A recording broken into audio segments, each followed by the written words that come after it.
Aber selbstverständlich kann man das wieder entscheiden. Wieder in das Das ist doch nicht neu. Bahnhofs.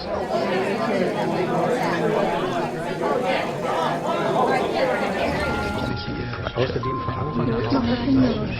Musik für Hunde zu den Lesern.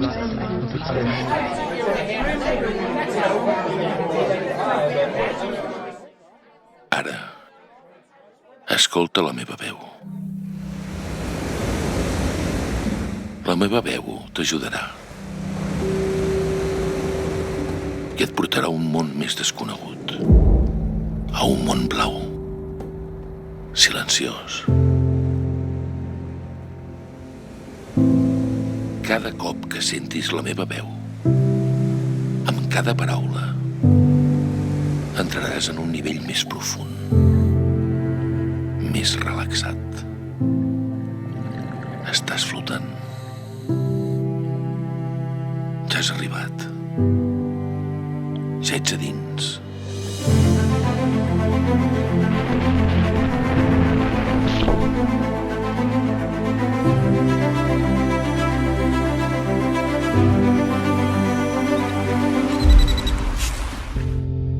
Benvingut a un silenci blau.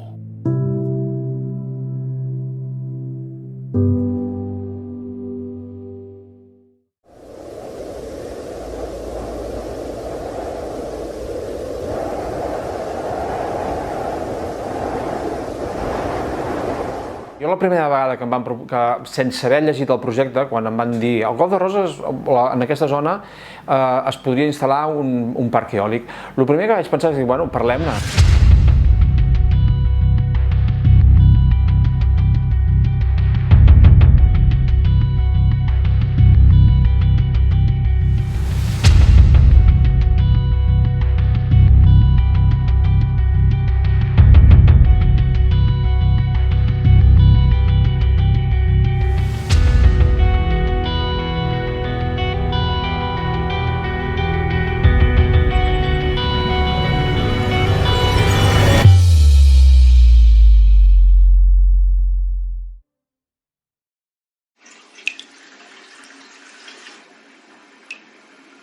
Parlar de molins al mig del mar no vol dir simplement unos patitos flotantes que es mouen en una banyera.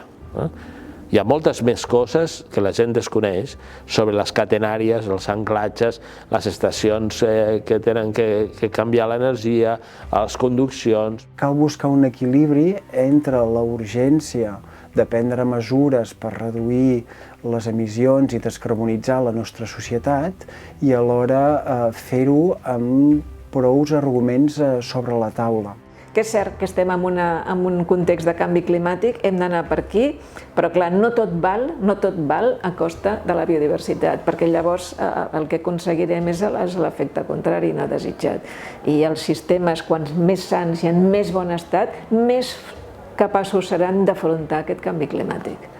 Si es poden fer les coses d'una manera apropiada sense que això posi en perill la biodiversitat de la zona, òbviament no hi ha cap problema ni oposició. Nosaltres som científics, nosaltres el que estem és al costat de la ciència, de les dades i de la veritat. Però el que sí que veiem és que és una zona molt fràgil, molt sensible, i aleshores que s'ha de fer les coses amb molta cura abans de llançar-se, perquè a vegades la precipitació és una mala consellera. Clar, jo ja entenc que la zona de l'Empordà és la zona ideal perquè és on hi ha més vent. Però clar, també hem de pensar que la zona del Cap de Creus, Golf de Roses, és el que és pel vent.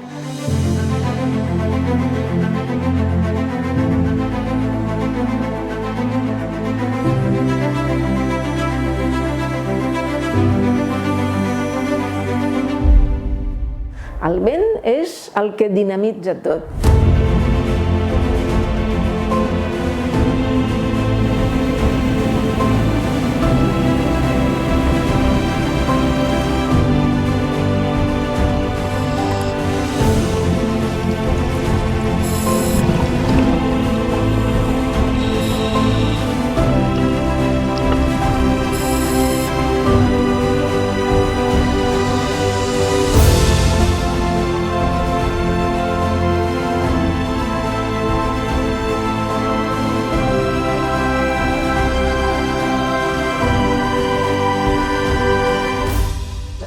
zona es produeixen unes condicions que han fet que la Mediterrània sigui rica en organismes, rica en ecosistemes i molt senzill, que tinguem balenes al Mediterrani.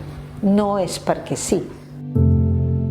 Però l'oceà i el mar és, diguem-ne, el responsable de lo que és la captura de més quasi el 50% del CO2 que hi ha a l'atmosfera. Fa falta una gran quantitat i diversitat d'organismes per poder que aquesta màquina que absorbeix el CO2 sigui realment eficient. El Cap de Creus és un dels patrimonis de biodiversitat més importants de la Mediterrània, potser el més important del Mediterrani occidental, m'atreviria a dir. És una zona idònia pel tema de la disponibilitat de vent màxim. Això no vol dir que hi hagi altres zones amb vent a la costa catalana. Hi ha a molts altres llocs que fa vent, el que passa que, evidentment, tindria menys rendibilitat econòmica per l'empresa. És una notícia que ha arribat fins ara. Aquest any ha estat l'any que ha tingut menys dies de tramuntana. Llavors resulta que estem esperant un potencial eòlic en una zona d'explotació de potencial eòlic, resulta perquè hi ha vents, diguem-ne, de manera constant i vents intensos, i resulta que ara els patrons de vent poden estar canviant degut al canvi climàtic. Això s'ho plantegen, sobretot les administracions, però l'empresa, les empreses que volen fer això, o és que les empreses realment el negoci el faran amb la instal·lació? És molt curiós perquè tots aquests grans parcs eòlics marins que es presenten no existeixen en altres llocs del món tan grans, ja instal·lats. I per tant, de vegades és com si fos una mica allò de dir, bueno, ens atirem a la piscina amb una cosa que està provada amb petits aerogeneradors, amb número més petit, però ningú sap realment si això pot produir un canvi molt greu sobre l'ecosistema i quan si es produeix, després serà gairebé irreversible. La pesca, evidentment, a la zona on vagi el macroparc no es podrà pescar, però a més hem de tindre en compte que aquest macroparc, la ubicació, està ja sobre una zona que és un vedat de pesca. De fet, aquesta és una dels arguments que ha utilitzat una de les empreses per, d'alguna manera, justificar aquest emplaçament. Però clar, per què es fa un vedat de pesca? No és només deixar de pescar, sinó mantenir i cuidar l'hàbitat on viuen aquestes espècies que són molt restrictives en quant a requeriment d'hàbitats i aliment. Clar, si es posa ara el parc damunt del vedat de pesca, clar que no afectarà la pesca perquè abans no es pescava, però tot el que s'ha aconseguit durant aquest temps de no pesca, recuperació d'hàbitat, recuperació de l'espècie, tot això desapareix. Estem parlant d'aerogeneradors d'un gran tamany i aquests generen un volum de soroll molt elevat, típicament estem parlant de 110 decibels, aquest volum és molt gran. Això pot causar desorientació d'animals que siguin mitjançant els sons, com ara els cetacis, les balenes, els dofins, que fan servir el so per orientar-s'hi, i resulta que justament al costat d'aquesta zona hi ha un corredor de cetacis. Hem de poder recuperar els recursos naturals del Mediterrani, hem de poder sanejar des del punt de vista mediambiental i de contaminació del Mediterrani, però per fer-ho no l'hem de malmetre més.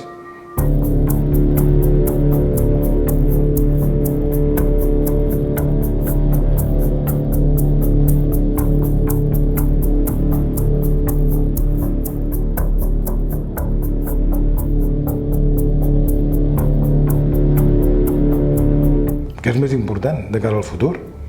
Menjar o calentar-nos. Jo crec que les dues coses han de ser factibles, no?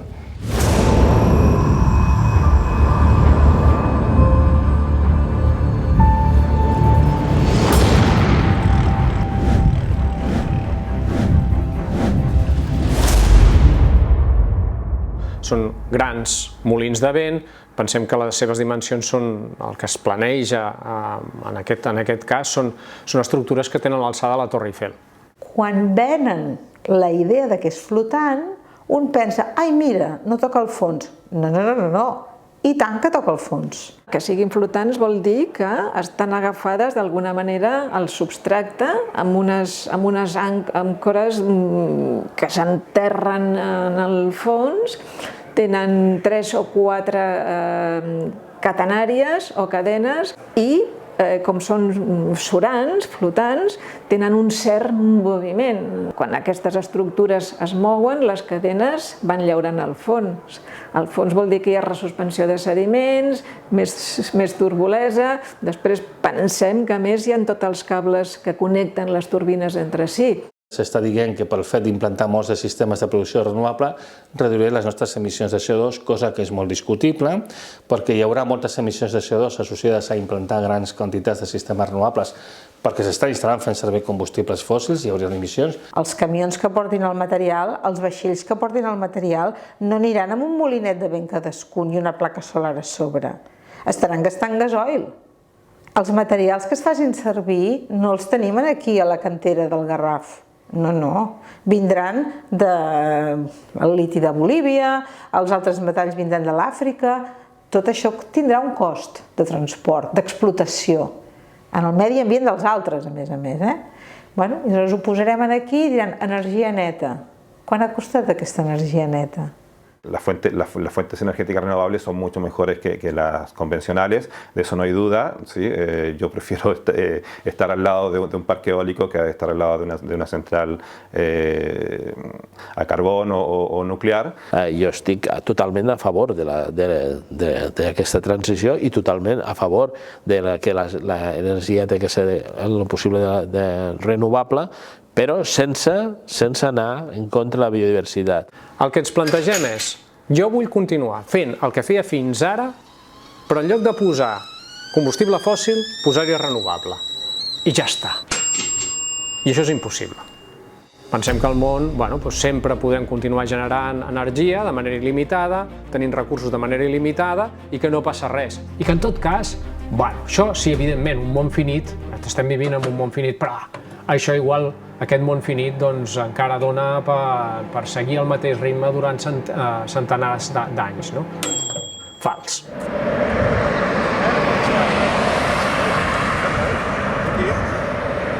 Si acceptem que hem de fer aquesta reducció, aquest descens energètic, hi ha moltes maneres d'adaptar-nos-en. Podríem preservar el nostre nivell de vida, fent canvis importants a l'estil de vida, però a lo que és important podríem mantenir el nivell de vida, consumim moltíssima menys energia que la que consumim ara, com una desena part, en diversos estudis que mostren això. O com diuen els metges, primo non nocere, que vol dir primer no fa mal, no fer mal al pacient. I ara el pacient és el nostre planeta i em sembla que això de primer no fer-li mal no és la prioritat.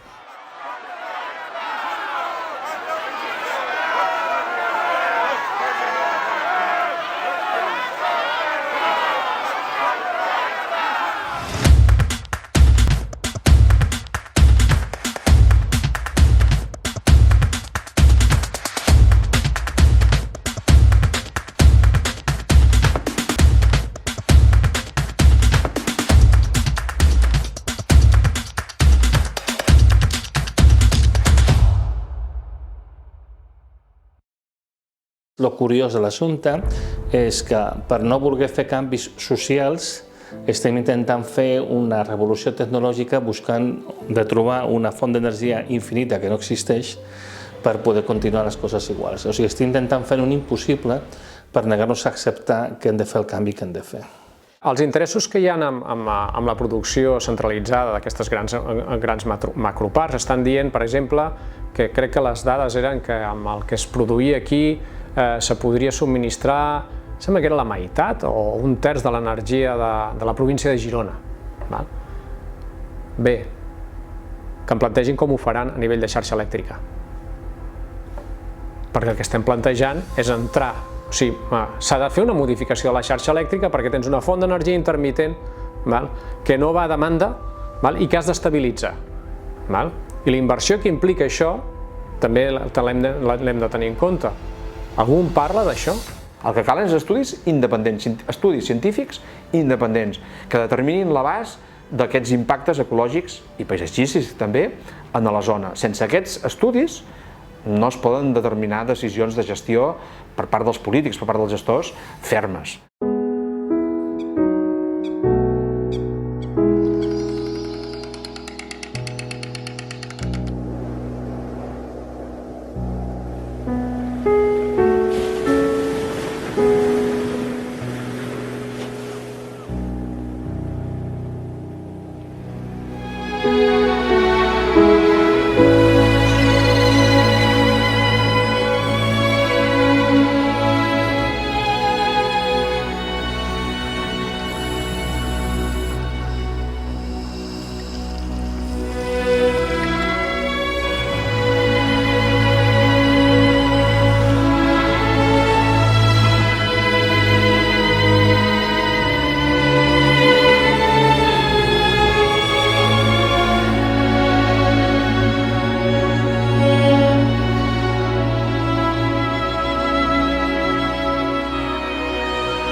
Las energías renovables ofrecen energía ilimitada y por lo tanto ya como sociedad ya no nos interesa ahorrar o ser eficientes porque vamos a tener energía para siempre. Pero para que tengamos esa energía ilimitada se requiere un uso intensivo del territorio por las energías renovables y yo creo que ese es el conflicto que estamos teniendo ahora. El que estàs parlant en aquests projectes d'eòlica flotant marina és bàsicament industrialitzar una zona que ha sigut dedicada a conservació de la biodiversitat. És que això té una estructura d'evacuació i té un manteniment, i vol dir que en aquella zona hi haurà una activitat industrial, que no hi havia fins ara. El trànsit de vaixells, qüestions de manteniment, una línia elèctrica que sí que es proposa que vagi soterrada quan arriba a la costa, una estació de manteniment d'alta tensió a la costa, una evacuació a la costa cap a la línia elèctrica, també d'alta tensió.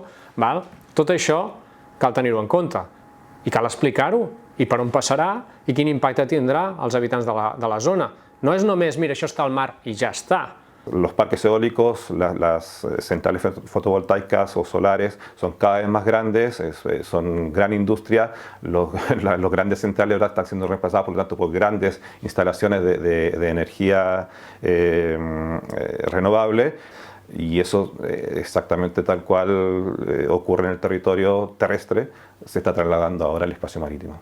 També hi ha gent que li treu importància per una qüestió d'interès, perquè en aquest moment el paisatge és un problema per qui té determinades expectatives sobre un determinat territori o espai i diu, ens hem d'acostumar a paisatges nous. I tenim una llei del paisatge a Catalunya també, del 2005, que què diu aquesta llei? Diu que ens hem de preocupar precisament per la degradació dels paisatges a casa nostra i reconeix també el mateix, que és un patrimoni col·lectiu, un patrimoni que ens pertany a totes i a tots i que per tant tenim l'obligació de conservar-lo, de millorar-lo, de gestionar-lo. A nivell, diguem-ne, d'adequació seria més interessant posar-ho en una zona ja industrialitzada, per exemple davant de Barcelona, per exemple. Jo he portat els meus fills a veure la seva primera sortida del sol precisament en aquesta zona. I per què aquí? Perquè és un paisatge especial.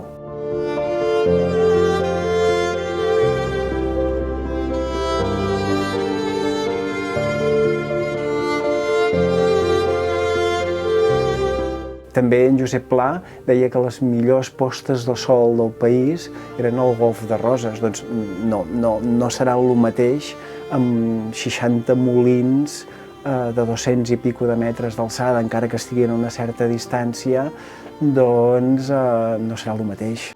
Hem d'apostar per les energies renovables. Continuo pensant que s'ha d'apostar, però després d'haver llegit els projectes i d'haver llegit fer una lectura global de tot el que està passant a la resta del món, vaig dir, compte, que això no és realment o no és veritablement com la història que ens la volen explicar.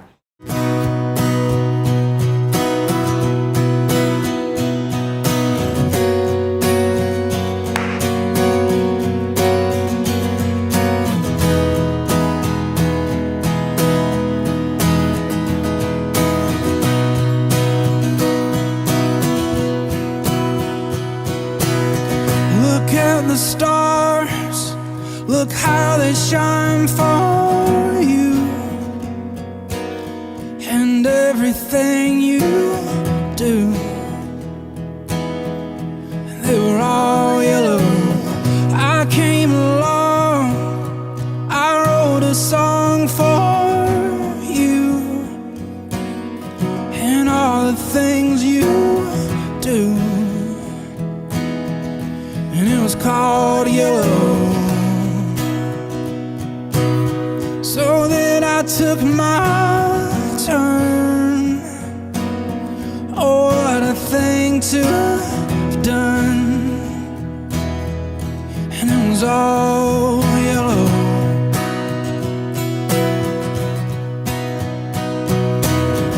And your skin, oh yeah, your skin and bones turn into something beautiful. You know I love you so. You know I bleed myself dry.